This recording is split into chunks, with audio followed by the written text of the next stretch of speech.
Om. Namaste, welcome everyone to satsang this morning.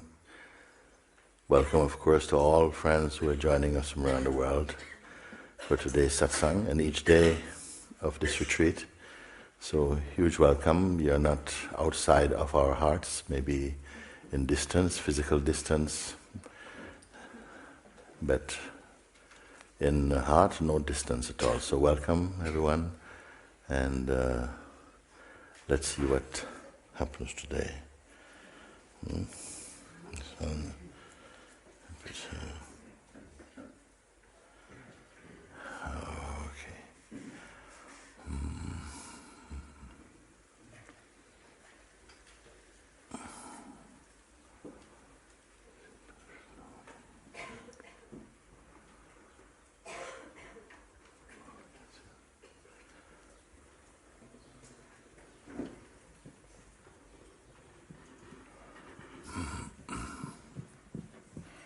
Namaste, Guruji. Namaste.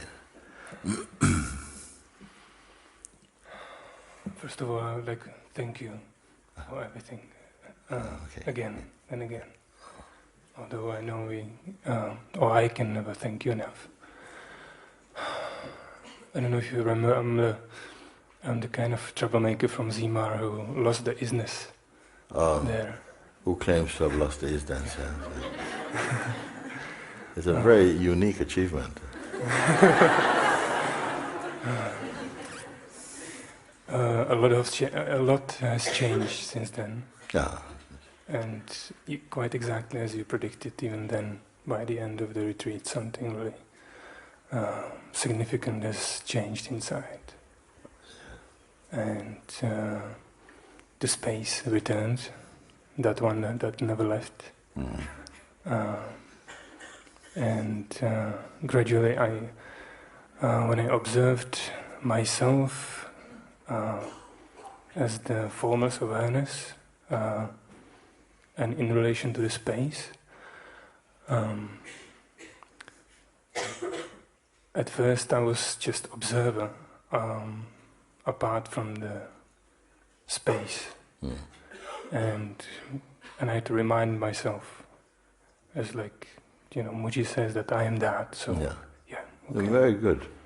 Very good, because what you say there is worth repeating, because it's actually not that you're observing the self. It's not like that. It's just that falls very easily into a traditional way of speaking, because the mind cannot. It's always like the functioning of perception implies a point where there's the subject and a point where there's the object, and so there's one thing observing another, which is not the case when we speak that now I'm aware of the self.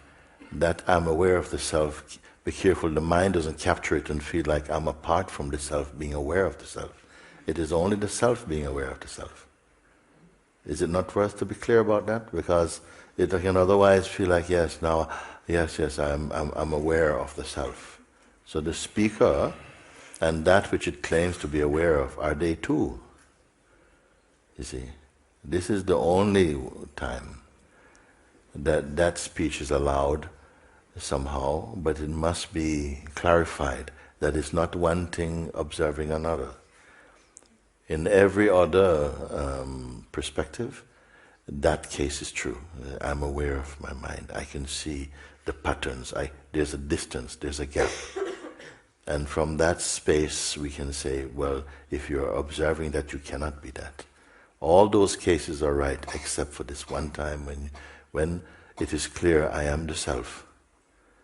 And yes, I can see this. No, I cannot see it.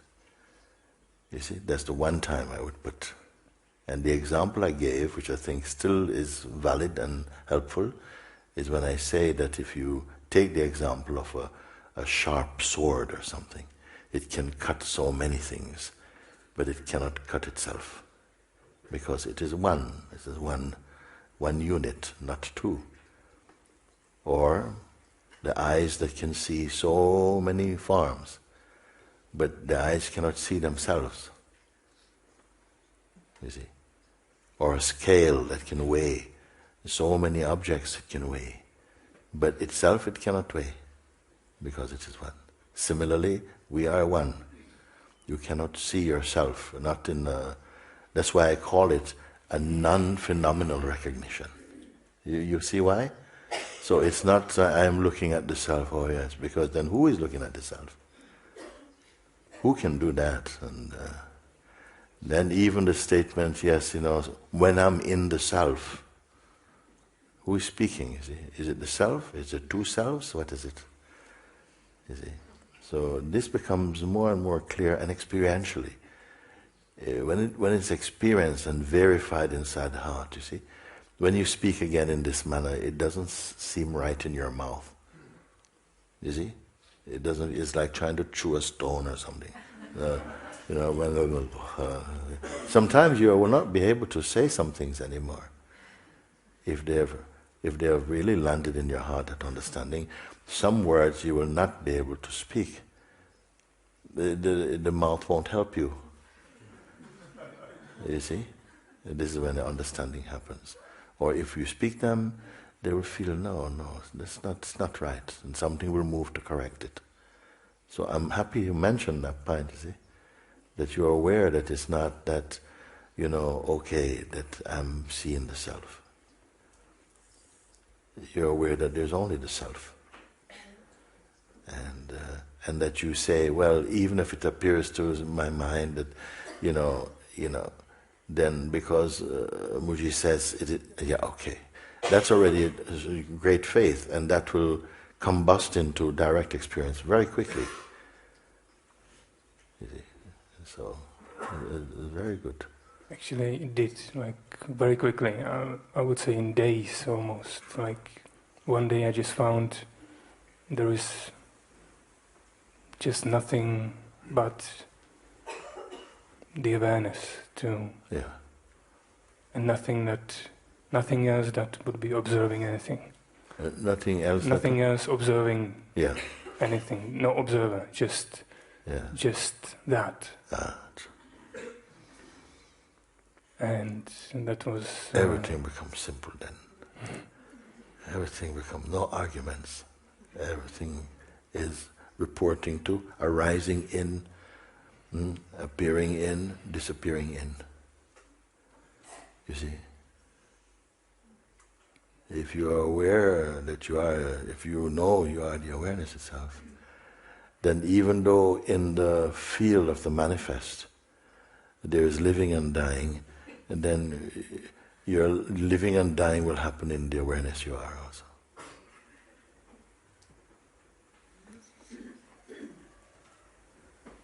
Yes, so when I kept marinating in that,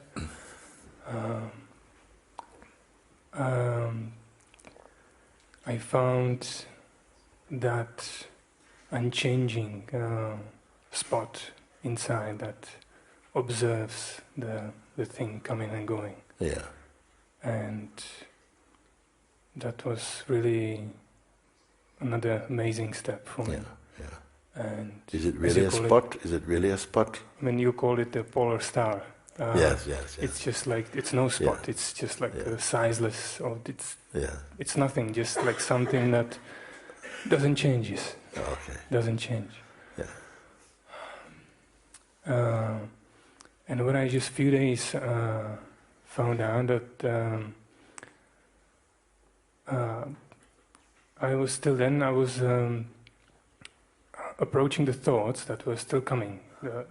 The flow was stronger or weaker, and I was still kind of trying to let it go, or not avoiding it, but let it go and just hope that it will decrease. Yeah.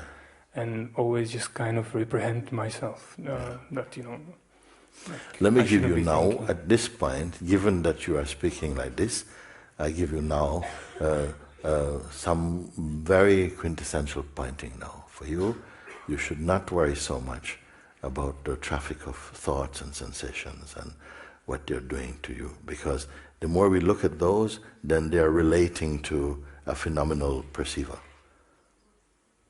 Okay, who hears me on this one? Yeah. So it's not so much that you know, you're watching, oh, this thing is coming, and then this thing is happening to me. That was earlier. Now, you only watch the eye, because it contains everything. It's the seed out of which everything is coming. It is the original seed. From it has come the second seed, the seed of personhood. But that tree lives and dies. But now you watch the eye. And when you look at the eye, you'll see if it is presenting itself as a phenomenon. Is it phenomenal? Is it the person? Is it the sense of presence? Or is it the absolute speaking? If you catch each time, you see, something you said, yeah, now this thing is happening to me and I don't know how. So who's speaking? Who's speaking? See? Not what he's speaking about. That was earlier. What he's speaking about? Oh, you're thinking about me. Oh no, it was her. You see, this is in the minefield. You know, now we are coming out of that. Now you watch who is the subject to this proclamation. This is very important that I'm able to be saying this to you, because until there is the capacity to really hear this, it won't be spoken, you see. And it's not deliberate. It's not say, today I want to talk. No, because you have said what you have said now, then I can say now to you, don't so much watch the stories and the thing and this is coming and the relative world of interactions. You watch I. Because first arising, the firstborn is the feeling I. Watch what this I, if it is what shape it's taking, you see. So far, in most of our lives maybe even, it has adopted the position of the person. And it's been comfortable and uncomfortable as the person. This thing happened to me and it was so wonderful. Oh, I had the best, it was so good. And I was meditating and I saw all these beautiful lights and I saw all this thing, and then this thing turned from white into purple and the purple come right here. No. For you, no, you don't worry about that. Don't worry about that. That is people maybe searching for, a spiritual experience or something. But that's okay, it can happen as well too, because all this, once the lid is taken off the consciousness, it will dance in all kinds of ways. But for you, it doesn't matter what color they have, that doesn't relevant for you. To whom is it arising, you see? The sense of, this natural sense, the intuitive, subjective sense of being, you see. If it is from the person, yeah, and so on, so on, so it's a bit more personal. If it's personal, it better be very light and playful. But now you see, as you start to watch the sense I, when it settles down into just the vibration, the sense I am, it's already in the orbit of Hisness. And it becomes very quiet. It is not a negotiator. You see, it is not. It's not fixer. Just because it's aware of itself, everything takes the proper position, and everything comes into natural alignment. This is the power of consciousness.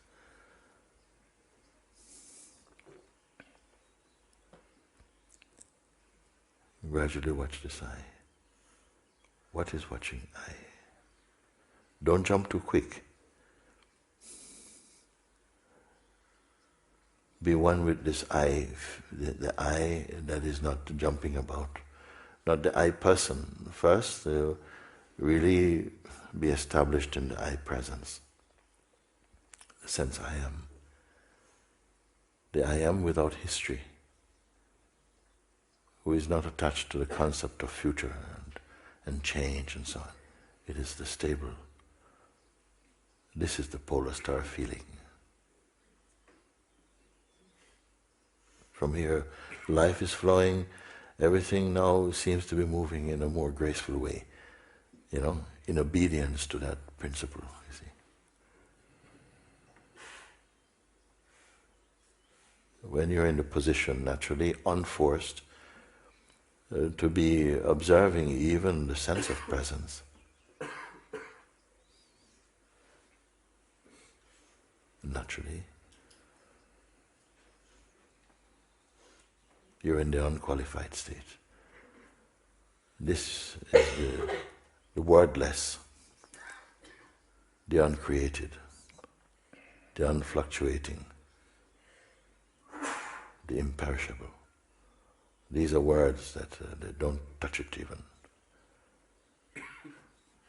You cannot have conversations about that. You can have conversations up to the point of the I am.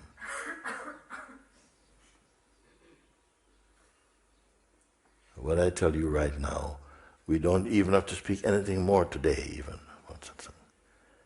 If you can take it away with you and marinate in that.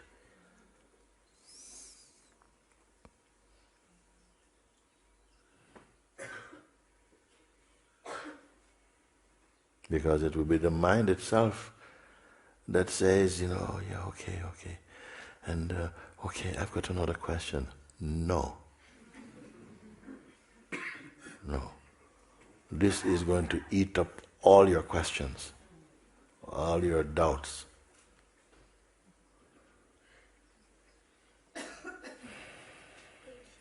Yes, if you understand, at least if it resonates with you, then don't share that with another question. Don't touch another idea, because it will it will appear to dilute what I've said, but it will only, that dilution doesn't really happen. What will happen is that the mind and attention will go into a state of fragmentation, and you'll not be able to hold onto the words I speak. What I say to you right now, it's like you trying to dive to the bottom of the ocean, not be able to do it. And I'm going to give you a big stone. You hold on to this stone and jump. And don't let go of this stone. It will take you to the bottom of yourself, so to speak.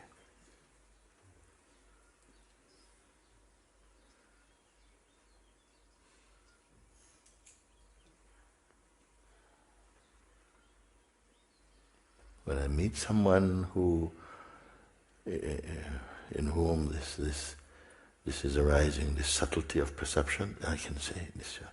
It comes spontaneously, even unplanned. Don't need to watch the life. Don't watch the world. Don't watch the person. Watch the sense I.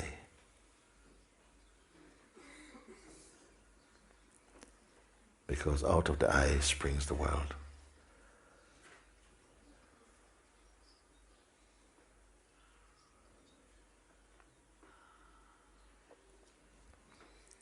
I'm waiting for such moments, you see, to share with you. But while we are busy picking the fruits of the tree of existence, you miss this.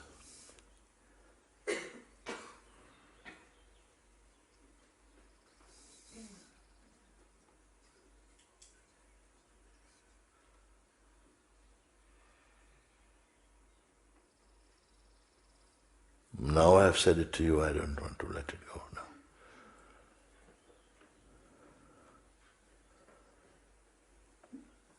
Because anything I say now, for this moment, it's going to be cooperating with the old regime of identity. I don't want to talk about your troubles. We have surpassed them, if you hear what I'm speaking. Now, not only to hear now, but now marinate in it, what it means. Go into a corner somewhere, find a tree, go under a rock somewhere, sit in it, and stay with this. Watch what I'm speaking. Let them be proven inside your heart what I'm speaking.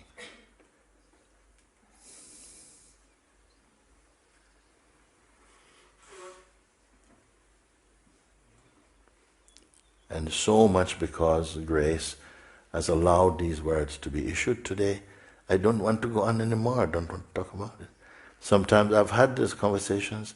I've had a conversation one time with the friends in Israel. We were talking, satsang, everybody gathered together. Halfway we got to this something point like this. We call off everything else, no more. The evening is closed. People are arriving late, not too late to finish. we could not go further than that. Stay now in this, and if you understand, if it's what I've asked you to do, go and be with it.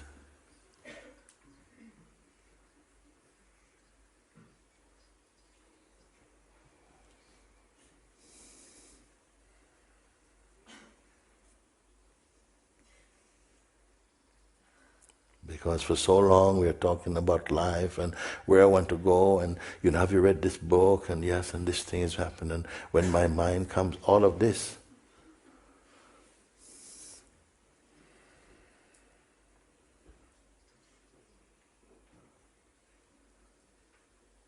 One time I went to the doctor not long ago. No, actually it's now maybe a couple of years now. First I went here. This for me about time, I don't know. But I went because my ear was getting blocked, Every so often it gets blocked. And then they gave something now, some warm liquid to remove something, and then they wash out, and she says, you seem like a person who listened to a lot of nonsense.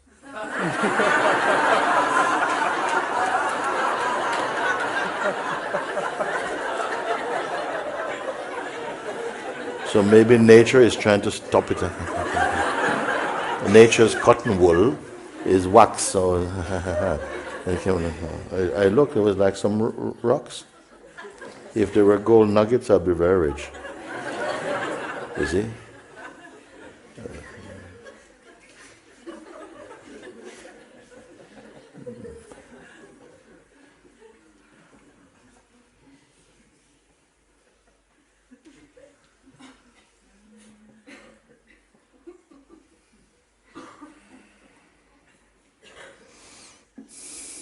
I'm going to stop right here with you.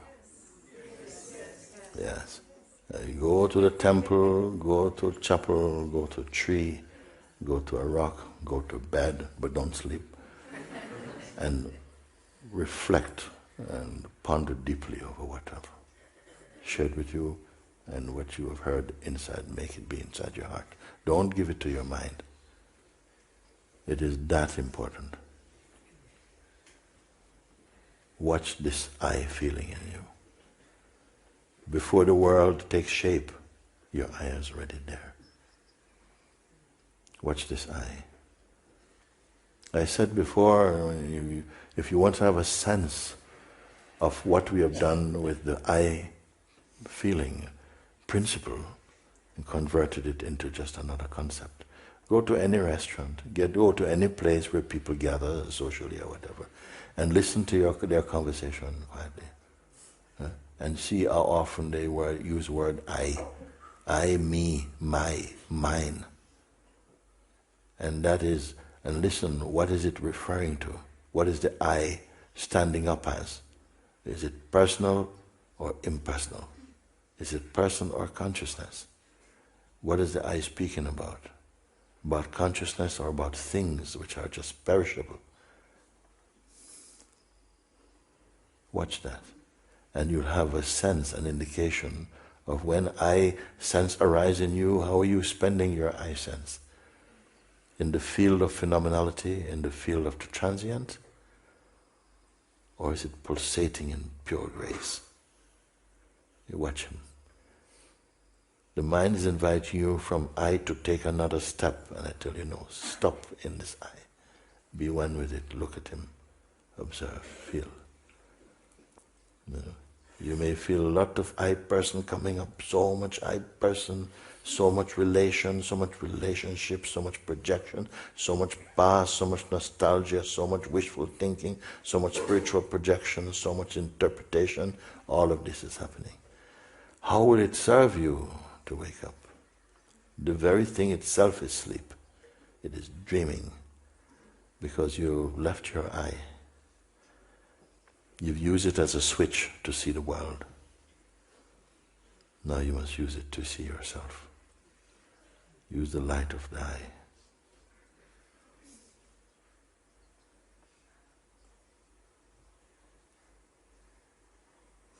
So, thank you.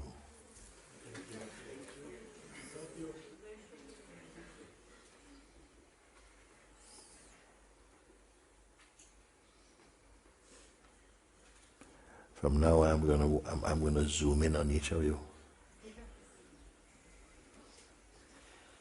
and call you to account.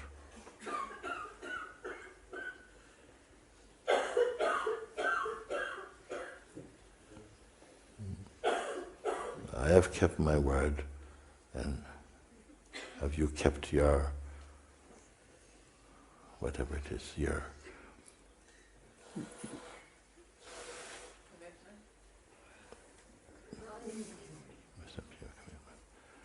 okay. Guruji, Thank you. I went one step a little bit more further, if I may. Let me see if you can go further. Come, okay. In my case, I was trying to watch the eye or the source like for some time, but my problem was that I was too much engaged with the thoughts, so I didn't find it. So the eye that was watching is what? If you could not find the eye of the thought, who are you who was trying to find it and failing? Watch that. Who receives this advice and can carry it out also even? What is it that receives this advice and can carry it out?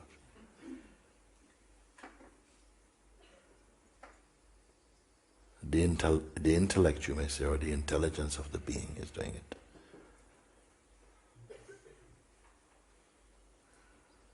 This is what I mean, watching. This is the real weakness. When I ask you, can the witness to the world, can it itself be witnessed? This you must also take into your cave. Take this question into the cave of your heart and meditate on it. That which you see in the world, that is engaged, whatever is engaged with the world, can it be identified? Can it be observed? And if it can be observed, by what can it be observed? And your answers cannot be theoretical or mental.